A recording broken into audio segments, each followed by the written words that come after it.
अगर तुमने उनके वचनों को ना माना, ना विश्वास किया, तो पीछे कुदरत खड़ी है, अपने एक डंडे, एक लपड़ थप्पड़ में 20 करोड़ का वारा न्यारा मिनटों में कर देगी। कहते बीमारी बीमारी, अरे बीमारी तुम जान कैसे कर? अगर बीमारी तो फिर दवा क्यों नहीं बनी? अगर दवा बनी तो फिर लाभ क्यों नहीं होती रही? बचा क्यों नहीं रही? दवा खिलाई जा रही, मर्ज बढ़ती जा रही। पहले ये देखिए तमाशा कि दवा दी जा रही, बीमारी बढ़ रही। या तो दवा नहीं है या वो बीमारी की पहचान नहीं, बात तो कोई जरूर है। बाबा जी ने पहले कहा था कि 20-20 कोस पर कोई एक चिराग जलता नजर आएगा, इतनी झनानी हो जाएगी।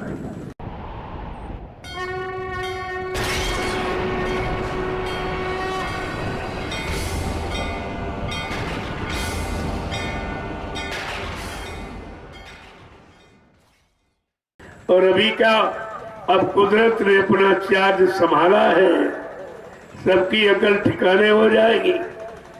बाबा जी ने क्या कहा था?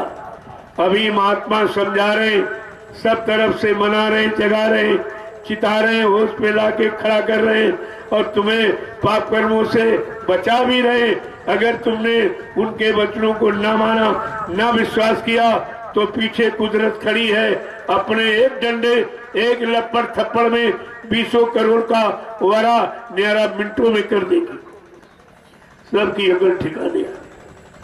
जब आपने नहीं सुना है तब कहा मैंने तो कुदरत को चार्ज दे दिया, क्योंकि मैं काल शक्ति हूं नहीं, मैं तुमको मार सकता नहीं, मैं तुमको नष्ट कर सकता नहीं, मैं तुमको श्राप दे सकता नहीं, मैं तुम्हारा नुकसान कर सकता नहीं। इसलिए ये चार्ज अब कुदरत को दिया जा रहा है। क्योंकि जब आप 68 वर्ष आपको सुनाया बताया गया, आप नहीं माने जाने पहचाने, तो फिर ये चार्ज कुदरत को सौंप दिया। अब देखो कुदरत क्या करती है।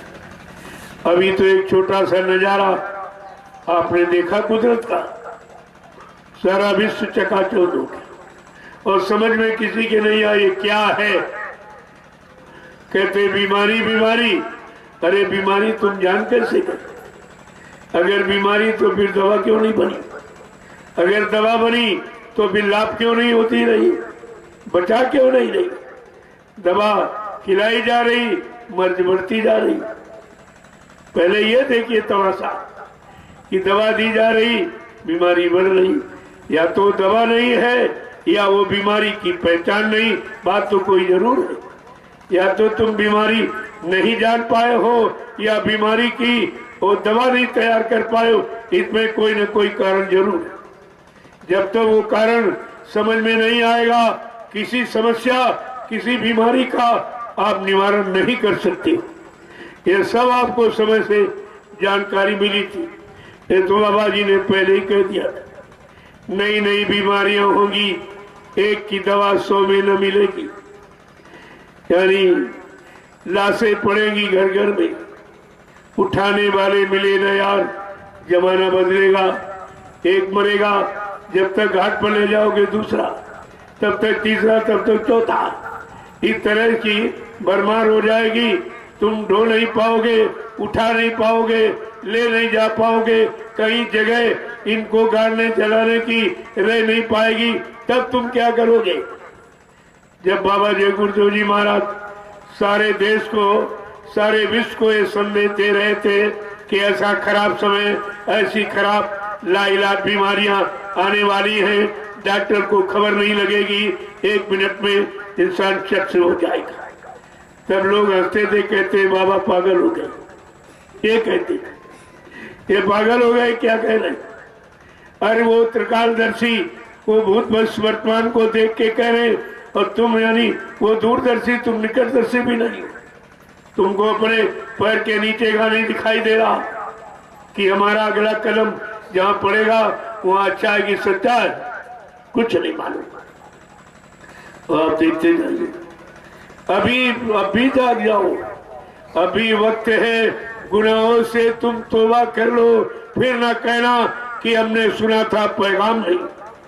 अभी आपको एक वक्त और अवसर मौका दिया जा रहा, अभी चाह जाओ, अभी कुछ बिगड़ा नहीं है, लेकिन आगे तो समूल नष्ट होने वाला, ये सब का सब बिगड़ने वाला। बाबा जी ने पहले कहा था कि 20-20 कोस पर कोई एक चिराग जलता नजर आएगा, इतनी झनानी हो जाएगी। महात्मा सूरदास ने भी कितने पहले आवाज लगाई थी। महात्मा कितने पहले से समय को जानते हैं, स्थित परिस्थिति को समझते हैं, आने वाली समस्याओं का समाधान भी जानते और बताते भी नहीं, लेकिन तुम उनकी बात ही नहीं मानते, सब बताते।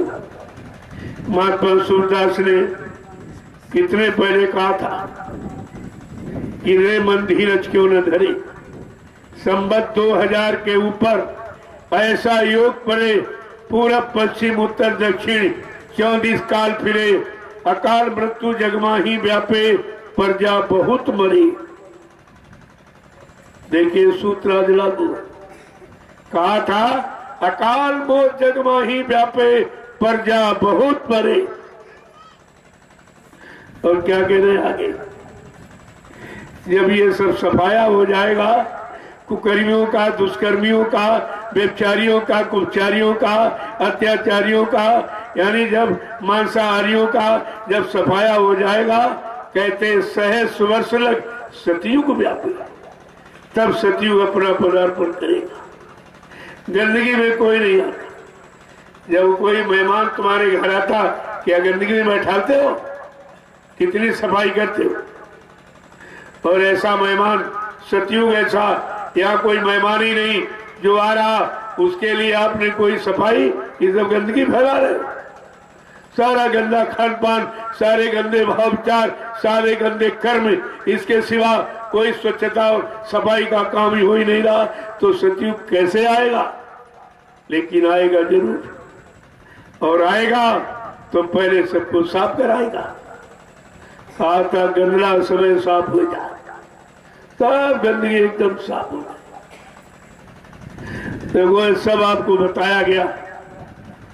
10 जुलाई 1952 से 2012 ये बताने का अभियान का समय है, और सारे हिंदुस्तान को घूम ये भी नहीं कि अपने आश्रम में बैठे रहे हो, कुछ कहा न गया हो, ये सब आपको घूम घूम कर हिंदुस्तान का कोई प्रांत, कोई जिला, तहसील, ब्लॉक, शहर, कस्बा, गली, गांव, कूचा छोड़ा नहीं गया, जहाँ बाबा जी ने जा करके दरवाजे दरवाजे आवाज जानकारी न दी हो आपको, लेकिन कोई नहीं माना। तो महात्मा सूरदास ने कहा कि बड़ा समय खराब, इतना खराब समय आएगा कि अकाल मौत जग में ही व्यापी। अकाल मौत जो प्रेत योनि में जाने का कारण होता, का सारा विश्व अकाल मौत में चला जाएगा, यानी प्रेत योनियां इतनी बढ़ जाएगी, तुम्हारा निकलना चलना मुश्किल हो जाएगा, सब प्रेत ही प्रेत दिखाई देगा। तुम कैसे निकलोगे? कोई रास्ता तुम्हारे लिए साफ नहीं मिलेगा। लेकिन सम्राट दाता दयालु ने अपने बच्चों को निकलने का रास्ता बताया है। उनकी सुरक्षा कैसे होगी? बचेगा साधु जन कोई, जो हरि से न लगाएगा। ऐसी स्थिति परिस्थिति में भी कोई साधु बचेगा। साधु माने दाढ़ी बाल लाल पीला कपड़ा नहीं, जिसने तन मन वचन इंद्रियों को साध लिया, जो शाकाहारी, सदाचारी, ब्रह्मचारी, ऐसा भक्ति अपने आप को बचा पाएगा, नहीं सब काल के गाल में चले जाएंगे। वो भी बात लोगों की समझ में नहीं आई कि बचने वाले कौन होंगे, तो हम भी अपने बचने की तैयारी में लग जाएं। हम मरने और मिटने की तैयारी में क्यों लगे? लेकिन बात समझ में नहीं आई, क्योंकि जब होनी हो जाती, जब तुम्हारे कर्मों की सजा, कर्मों का घड़ा, पाप कर्मों का जब भर जाता है और जब फूटने का समय आता, तो बुद्धि विपरीत दिशा में काम करती। अगर नहीं करेगी तो भी सजा कैसे मिलेगी? जब जैसी हो तब बिता, तब तैसी मति होए, काल रेख की लेख को मेट सके नहीं कोई मेट नहीं सकता। जो काल ने अपनी कलम चला दी, काल मेरी व्यवस्था को कोई बैठ नहीं सकता। लेकिन नहीं, संतों ने दावा किया कि कर्ता कर्म लेख से न्यारा, संत लेख पर मेख मारे, मेरे मेटे अंक को अंग बहाल के। कहा वो तो मेट सकते हैं, और संत वचन पलटत नहीं, चाहे पलट जात ब्रह्मांड, चाहे ब्रह्म अपनी ब्रह्मांड की रचना में तब्दीली बदलाव क्यों न कर दे, लेकिन संत जो कहेंगे वो करके दिखाएंगे। वो तुम्हारे सारे नहीं बैठे, खुद करने की सामर्थ्य रखते। कहा वो खुद करके दिखाएंगे, और तुम्हारी सबकी समझ, जो जिंदा रह पाएगा वो देखेगा। लेकिन यहाँ तो जीने वाली स्थिति तो नहीं दिखाई दे रही, हाँ मरने की व्यवस्था तो दिखाई दे रही, बल्कि साफ दिखाई दे रही। कैसी कैसी बीमारियां आ रही। 6 नवंबर 1976 को ये कोरोना की विशेषता और कोरोना का विश्लेषण और व्याख्या बाबा जी ने किया था, तब कोई जानता भी नहीं था। ये तो आज बिना देखे बिना समझे चिल्ला रहे, और महापुरुषों ने देख के पहले बताया था, लेकिन तुमने उसे समझा नहीं था, माना ये कोई नई बात नहीं, ये तो महात्मा पहले ही कह चुके हैं, वही तुम दोहरा रहे हो। और कहा भी था, जो जो मैं कहूंगा वो दोहराना पड़ेगा, इस झंडे के नीचे एक दिन सबको आना पड़ेगा, कोई बाकी नहीं रहेगा। ये जितने काले नीले पीले हरे लाल झंडे लिए घूम रहे, ये अपने अपने झंडों को फेंक कर अगर जय गुरुदेव प्रभु नाम के झंडे के नीचे अगर ना आ जाए, तो कहा था इस बाबा को तुम बाबा मत समझना। क्या ये छोटी मोटी बात थी? क्या सदगुरु की ये छोटी मोटी यानी मतलब पहचान थी आपको सत्यता की? तो आपने कुछ नहीं किया। जय गुरुदेव। महात्मा सूरदास ने यही कहते कहते जब लोगों ने पूछा होगा क्या कोई बचने की युक्ति है कि नहीं, कहा दास स्वर्ण फूल बन धरती फूले, धर्म की बेल बढ़े, लेकिन कहा था काल व्याध से वही बचे जो सतगुरु ध्यान धरे, रे मन धीरज क्यों न धरे। कहा कलयुग की विषम परिस्थितियों से, कलयुग के भारी प्रकोप से अपने आप को वही बचा पाएगा जो समय के मौजूदा संत सद्गुरु की याद करेगा, स्मरण करेगा, उनकी बातों को मानेगा और रास्ते पर चलकर अपना सुधार कर लेगा, उसका बचाव हो जाएगा। लेकिन बाकी बचेंगे नहीं कोई भी। यह सब स्पष्ट कर दिया, इशारा भी किया। वो तो महात्मा सूरदास तो कितने पहले आए थे, लेकिन उनको ये मालूम था कि आगे जब मुसीबत आपत्तियां बढ़ेंगी, बीमारी महामारियां बढ़ेंगी, कोई साधन बचने का दिखाई नहीं देगा। कहा उस समय एक प्रचार होगा गुरु नाम का, और जो उस सदगुरु की शरण में आ जाएंगे वो अपने आप को बचा लेंगे। ये तो महात्मा सूरदास ने कहा। संत रविदास जी जो मीराबाई के गुरु थे, उन्होंने तो एकदम खुलासा कर दिया था, बिल्कुल खुलासा किया। क्या कहा था कि भारत में अवतारी होगा जो अति विस्मयकारी होगा। कहा एक भारत में ऐसा विलक्षण अवतार जो सारी व्यवस्था को अपने मुट्ठी में रखेगा और सारी शंकाओं का समाधान करने की ताकत रखेगा। बीमारी महामारी उसके एक कहने मात्र से ही यहां से विदा हो जाएंगी।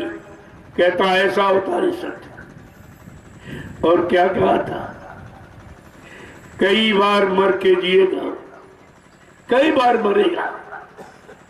रविदास जी कितने पहले आए थे, मीराबाई के गुरु थे। कह रहे जो वो शक्ति जब भारत भूमि पर आएगी तो कई बार मरेगी, कई बार मरने का प्रचार किया जाएगा, लेकिन न उसे कोई मार सकता है। वो अपना काम बिना किए इस भूमंडल से जा ही नहीं सकता, क्योंकि वो किसी का भेजा हुआ नहीं आया, अपनी इच्छा से आया। स्वयं अवतार लेता है, स्वयं प्रकट हो जाता है और काम करके ही स्वयं यहाँ से जाता न कोई उधर से भेजता, न यार इधर से कोई ले जा सकता। कहा कि क्या था कि मंत्री और अधिकारी, नेता मंत्री और अधिकारी, जान बचाना होगा भारी, छोड़ सब मैदान भगेंगे, अपने अपने घरों में दुबकेंगे, लेकिन ये महापुरुष क्या करेगा, ढूंढ ढूंढ कर बदला लेगा, सब हिसाब चुकता कर देगा। कहा कोई बचने वाला नहीं है, ये बंगले कोठियां में तुम छिप कर रह नहीं सकते, तुमने किया है वो परिणाम तुमको भोगना ही पड़ेगा। ऐसी शक्ति नहीं कोई छोटी मोटी आई। कहा ढूंढ ढूंढ कर बदला लेगा, तुम कहाँ छिप जाओगे, कहाँ चले जाओगे। सब तो जगहें उसकी नजर के सामने खड़ी, तुम छिप ही कहाँ सकते हो। कहा ढूंढ ढूंढ कर बदला लेगा, सब हिसाब चुकता कर देगा। नेता मंत्री और अधिकारी, इनको जान बचाना होगा भारी, ये छोड़ सब मैदान भगेंगे, अपने अपने घरों में छिप जाएंगे, लेकिन वो महापुरुष ढूंढ ढूंढ कर बदला लेगा, सब हिसाब चुकता कर देगा। कोई उनकी दृष्टि से बचने वाला नहीं है। अभी लोगों की समझ में कहाँ रहा। मैंने 8 वर्ष रविदास जी की वाणी को दोहराया और सबके कान तक आवाज पहुंचाया, लेकिन समझ में किसी के नहीं। चीन अरब की धुरी बनेगी, विध्वंसक ताकत उभरेगी।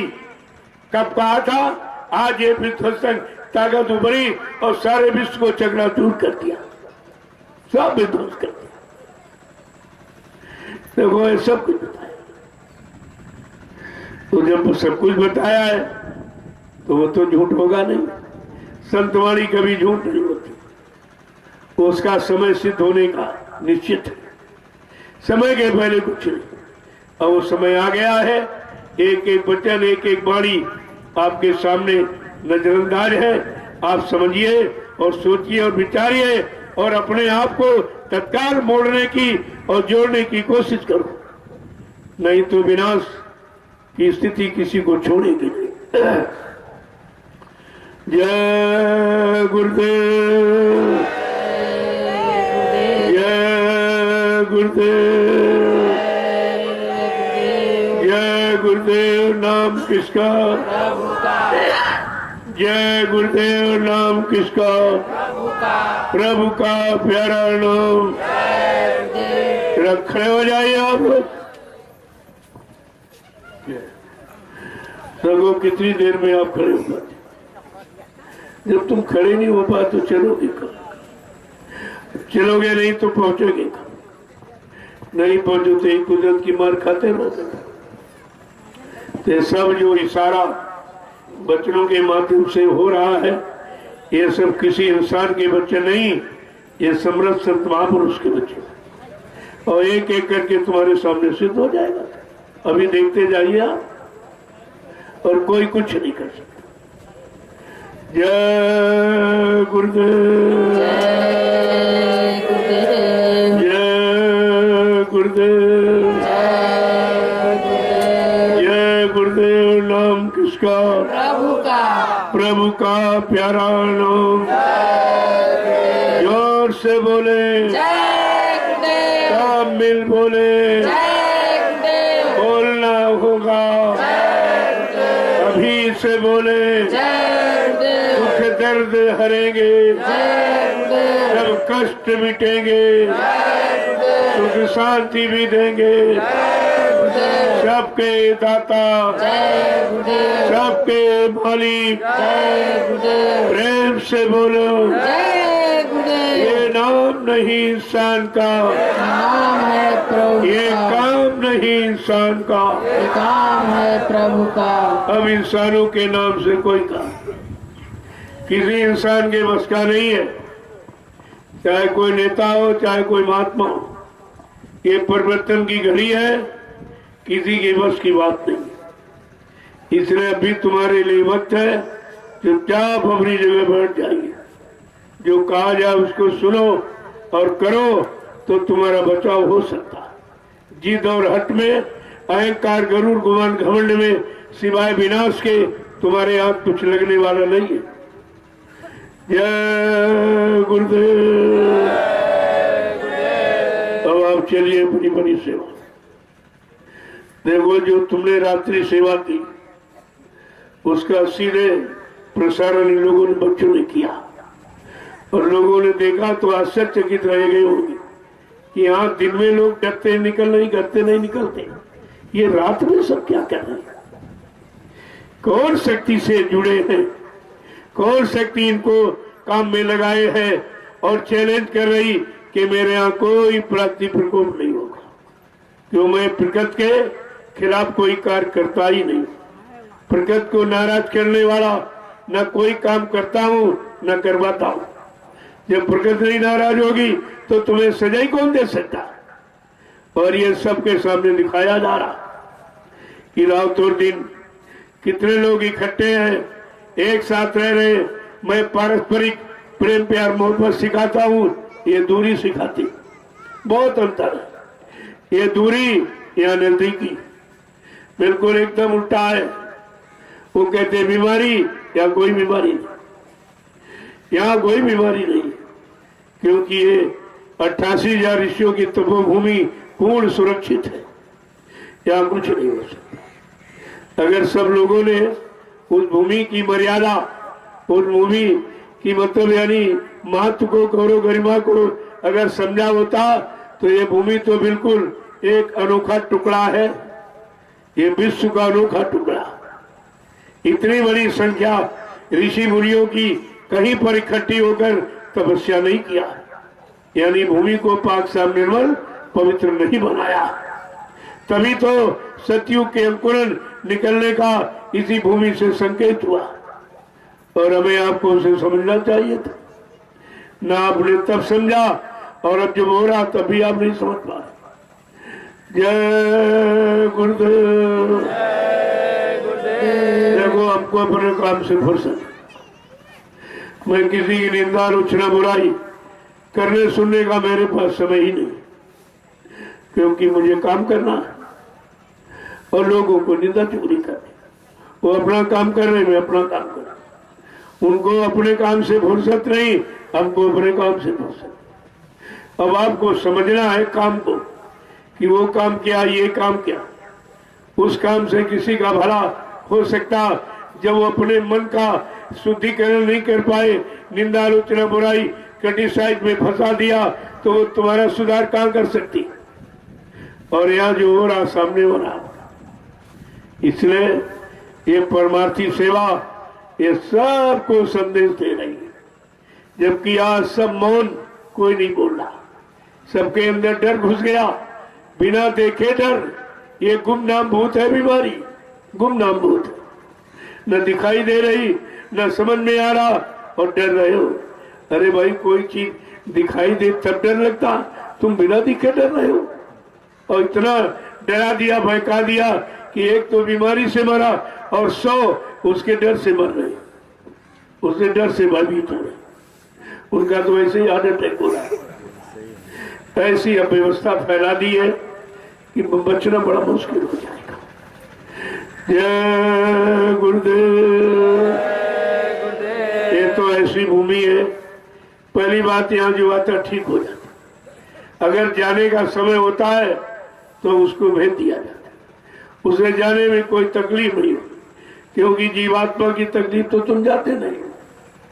कितनी ऐसे पीड़ा दर्द हो रहा होगा, कितनी उधर मार पड़ रही होगी, कर्मों का हिसाब लिया जा रहा होगा। तुम्हें तो ये गुप्त राज रहस्य को दिखाई नहीं देता, ये तो दिव्य दृष्टि से देखा जाता। तो उसको धीरज से भेज दिया जाता कि जाओ तुम्हारा रास्ता साफ, अपने घर चले जाओ।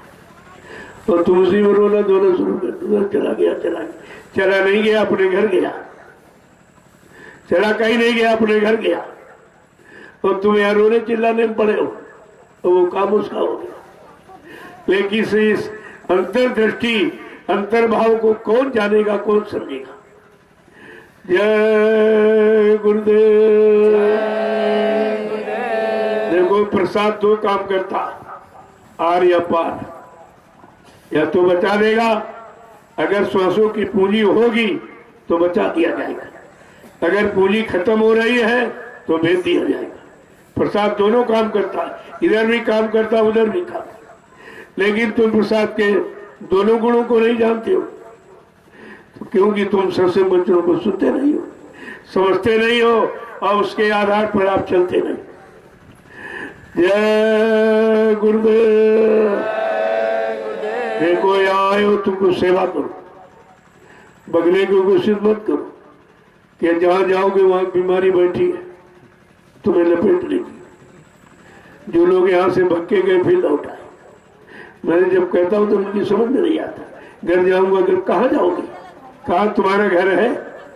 तो जो घर जिसको नकली ग्वासरी मान है वो बीमारियों से भरा हुआ, वो मुसीबत आपत्ति लड़ाई झगड़े और दुख दर्द से भरा हुआ, वहां जाके क्या करोगे? लेकिन बेचारे मानते नहीं, जब मार खाते फिर लौट आते। इसी आने जाने में समय खराब कर रहे हो। जो तुमने किराया भाड़ा आने जाने में व्यर्थ कर दिया, अगर यहाँ सेवा में लगा देते तो तुम्हारा भला और कितने लाख लोगों को उससे लाभ हो जाता। इस परमार्थी सेवा का लाभ आप समझते ही कहाँ हो। जय गुरुदेव।